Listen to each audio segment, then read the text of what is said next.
welcome to the NewsX Sunday Guardian Roundtable. Well, Prime Minister Modi fought the 2014 elections on the narrative of development. Well, that was part of the narrative at least. But has he delivered on all his promises? Has he delivered on the 2 crore jobs that he promised? Or do we also take the pakoda wala who's making 200 rupees a day part of that narrative? To discuss the economy with me, I have joining me on the roundtable Sandeep Bamza. He's the editor-in-chief at the Financial Chronicle. Dinesh Trivedi, leader from the Trinamool Congress. Manish Tiwari from the Congress. And Pawan Verma from the JDU. Manish, do you think the Prime Minister has delivered? Simple question. Well, the Prime Minister has eminently failed on the economy. To put it very mildly, the economy is up a creek without a paddle.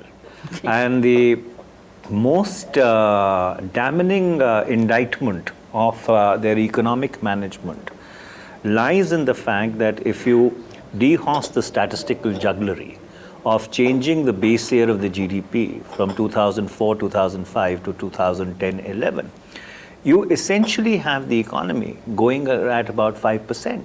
And for a country of India's size and for a country of India's complexity, where you have 1 million people coming into the employment market every month, you need an economy which has to grow between 9 to 10% in order to just keep things on an even keel. Coupled with that, you've seen an unprecedented agrarian crisis play itself out all across the country.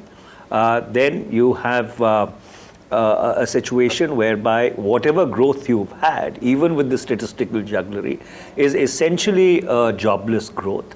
So therefore, not only has the Prime Minister failed to deliver on his economic commitments, but I'm afraid that the gains which were made during the UPA years from 2004 to 2014 were despite the economic meltdown, despite the Eurozone crisis, and despite persistent and stubborn high crude prices, the economy grew at 7.8% year on year for 10 long years.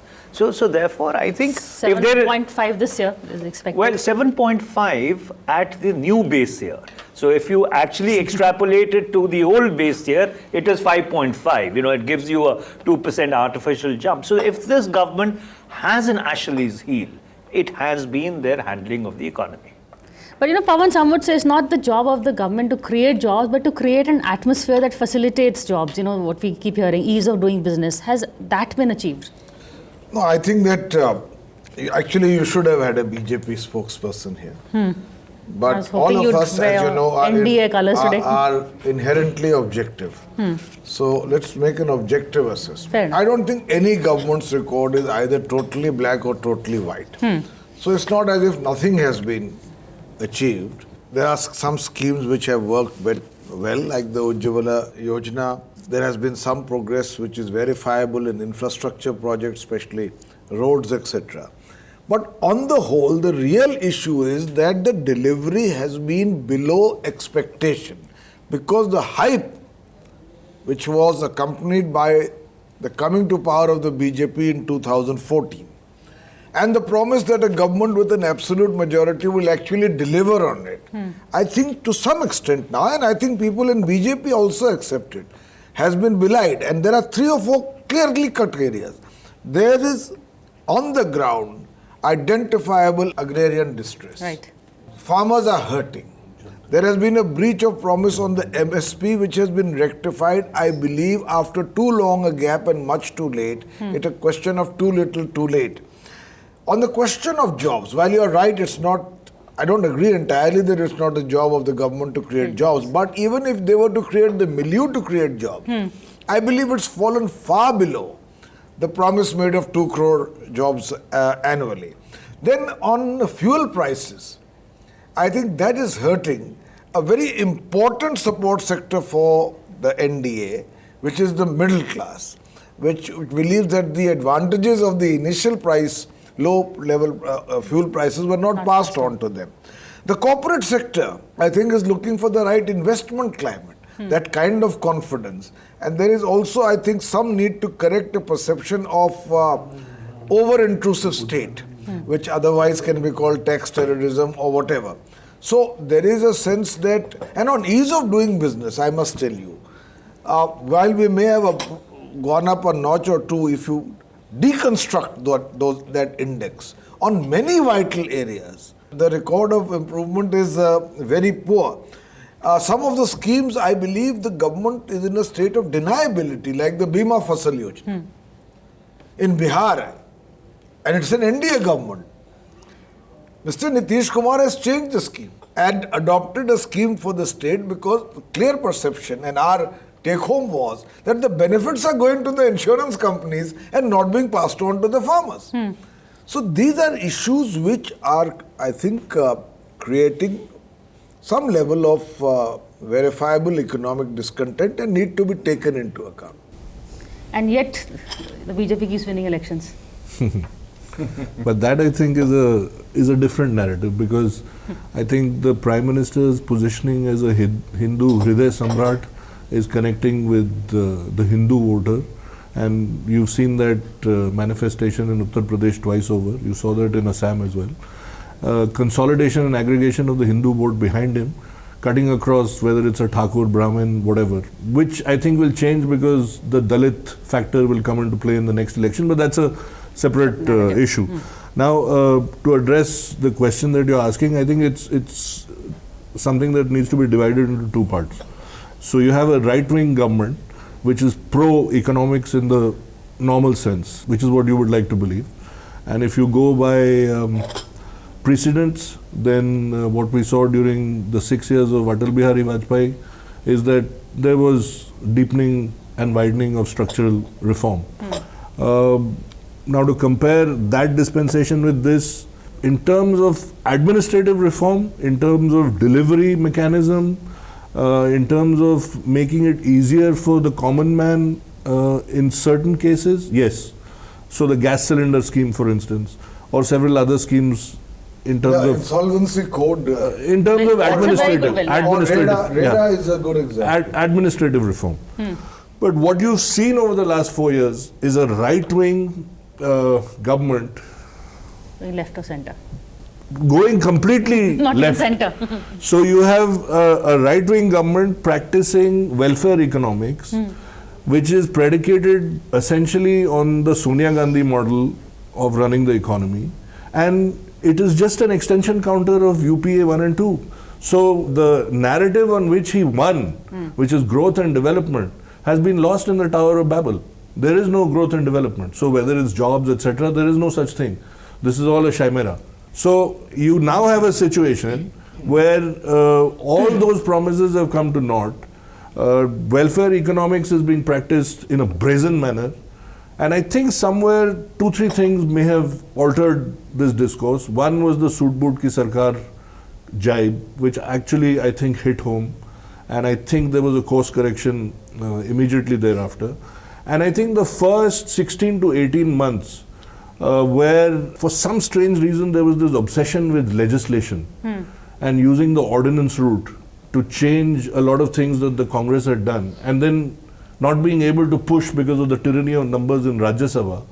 And those 18 months, I think, somewhere dampened the enthusiasm for further reform.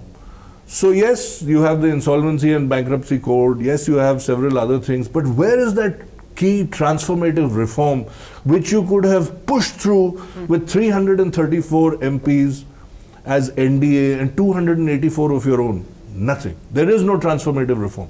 So whether it is trying to go in for disinvestment, it's a complete failure. I don't think this government is going to bite the bullet on even a single sale. And we've seen, I don't think, if you look at the Gujarat model, nothing was ever sold. Everything was, he tried to turn things around, including the power sector. And there is evidence, and not just anecdotal, but empirical, to prove what I'm saying. So I don't think they're going to sell anything. Then, in any case, we are now in August, it's too late. So in terms of deep transformative reform, nothing has happened. Obsession with legislation, this Soot Boot Ki Sarkar jibe, all these things have actually impacted the government's image. And I think the Prime Minister has consciously looked at what Mahatma Gandhi said, that India resides in its villages. And now the obsession is to do whatever is necessary for the villages. For the villagers, and forget the middle class. Nothing has happened with the middle class. Nothing has been given to the middle class. If you look at various sections of society, if you look at the farm community, there's complete farming is in disarray. You actually have a food glut in the country and you don't have pricing power for the farmer because all the crops are selling at under MSP. So now this 50% scheme should actually allay some of their fears, or I don't know how it will. It's a post-Kairana actually reaction. translate. So in terms of deepening, widening, administrative reform, yes. Structural, no.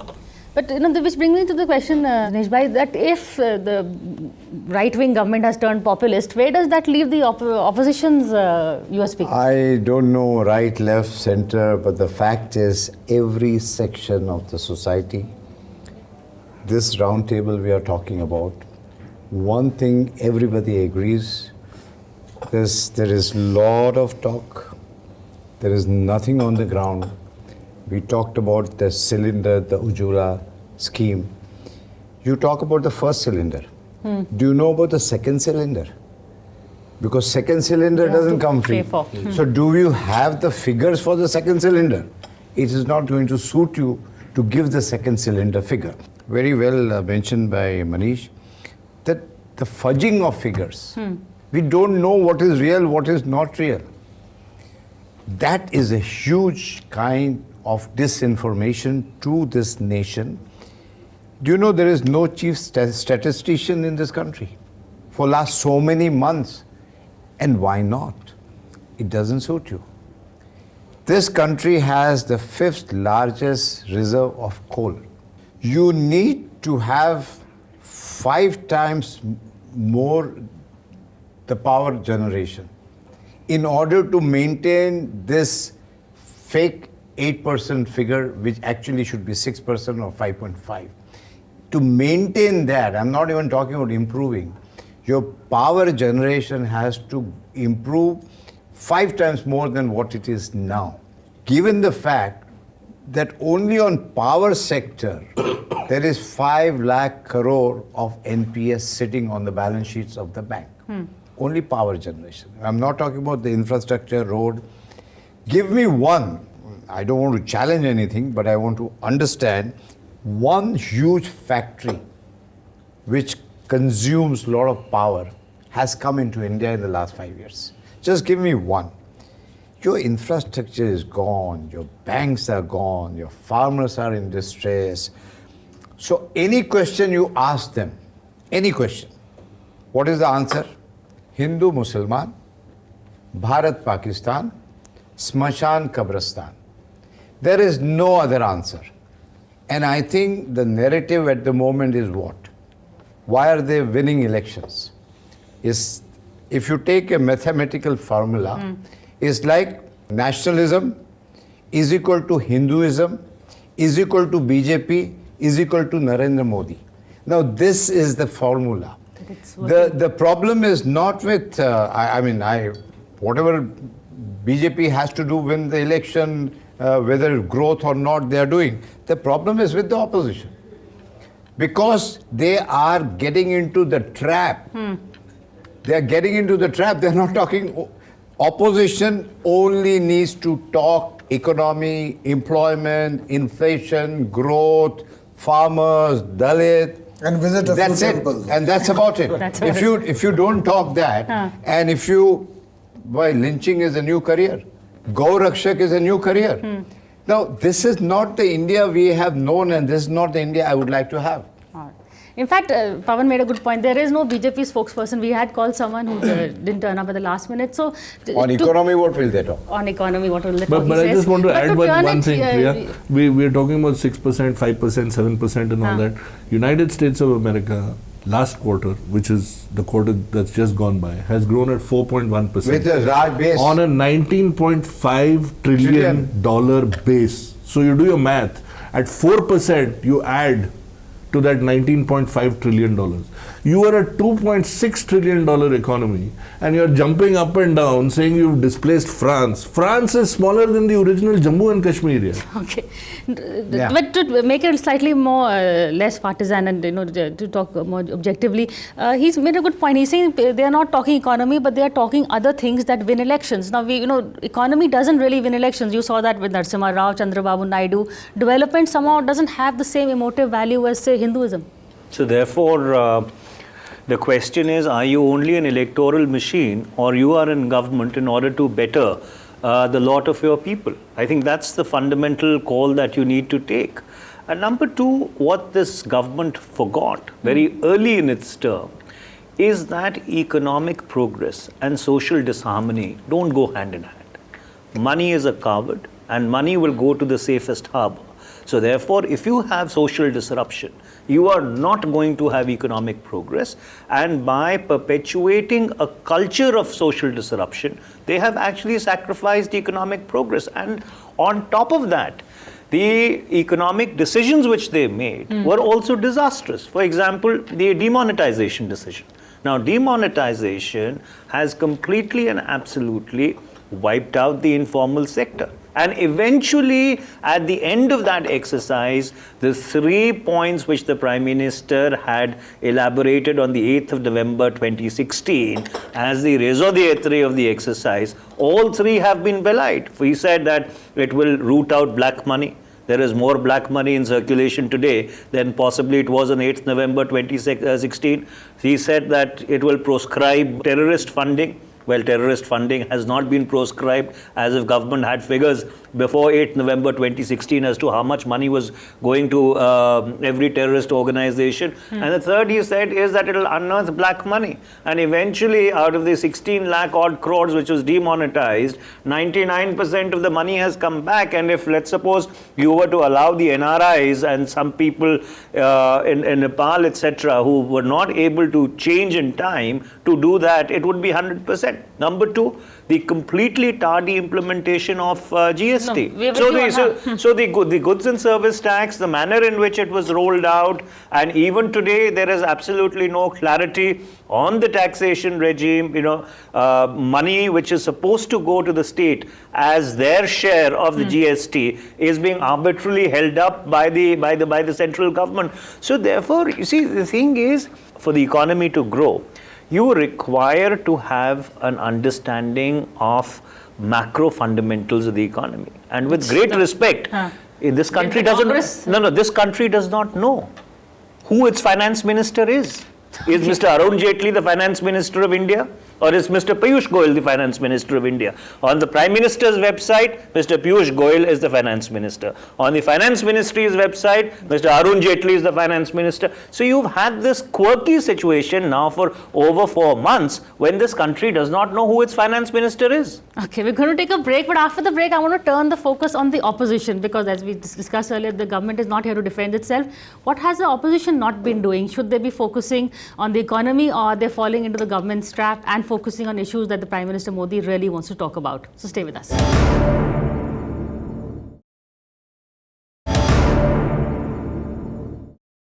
Hello and welcome back to the NewsX Sunday Guardian Roundtable. Pawan, before the break, we were discussing the economy, but the opposition also has not really been, either communicating well what the government is doing wrong, or they are falling into the government's trap, as Dinesh Bhai said, getting into the language, the narrative. Partly to fall into that trap is always wrong. To respond to a situation where there appears to be, or the perception is, or the examples are available to you, that there is a clear attempt at polarization on a communal basis. I think a few visit more to temples is not a bad idea to correct the perception that your interpretation of secularism has got nothing to do with religion in a deeply religious country, as you indeed saw Mr. Rahul Gandhi do during the Gujarat election. And the Karnataka. But that apart.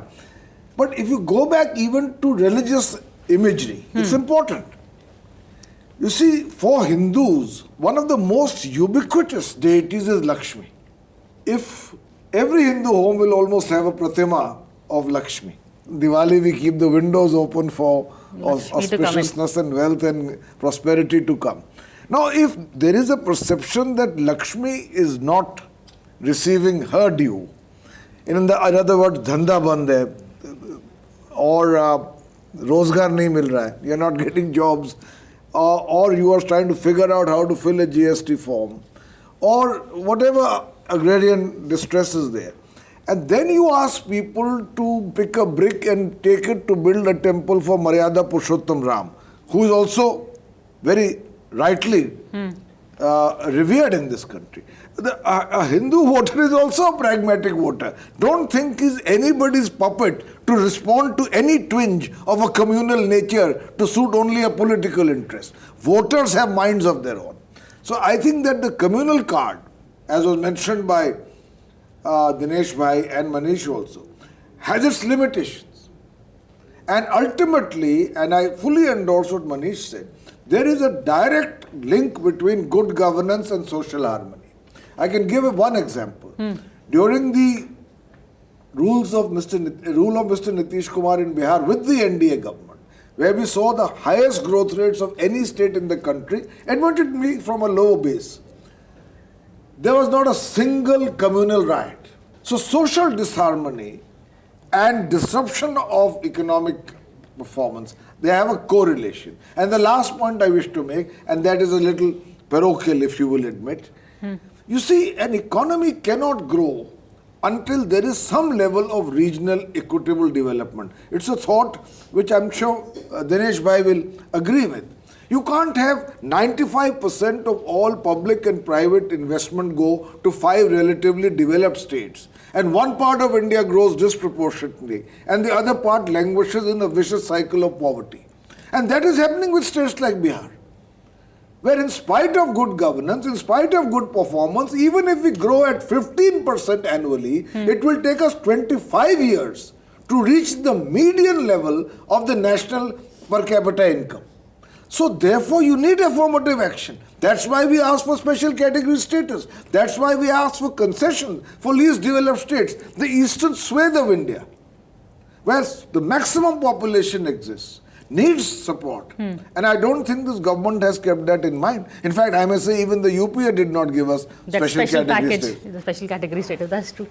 Sandeep, so the next 6 months before the elections, what should the opposition really, should they be bringing out what's wrong with the economy, or should they be talking, we still don't know what the Congress really wants to do about the economy. When you have an adversarial relationship of the kind that we have seen over these last 4 years, particularly bordering on visceral hatred for one another, so you are obsessed and besotted by that same theme. So the Prime Minister is besotted with the dynasty which goes back to the Nehruvian Namdar versus Kamdar. Nehruvian idiom of India, and the Congress party led by Rahul Gandhi is besotted by the Prime Minister and the RSS. So where is economics in all this? Economics has slipped between two stools, and that precisely is the problem. Now let's just rewind a bit and go back to November 8.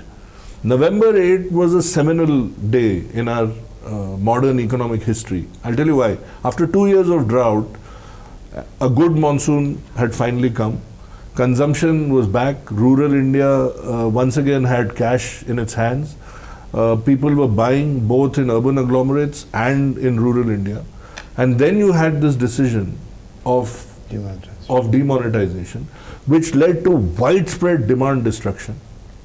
It actually broke the back of the SME But he's one Northeast, UP, and even Karnataka, the BJP was the largest party. I explained at the outset why he's winning, and who knows, he might win again in 2019. Exactly. Precisely for that same reason, because minorityism notwithstanding my analysis, minorityism and majoritarianism are here to stay in this country. That is the most distinct change in India's narrative. Which is unfortunate. Which is unfortunate, but it is a reality, and you cannot ignore that reality, that majoritarianism and the heft of majoritarianism is being used, articulated, unleashed at every level in our society, and you can see it. You can see it with the display, the brazen display of Kamadiyas in the national capital. Right.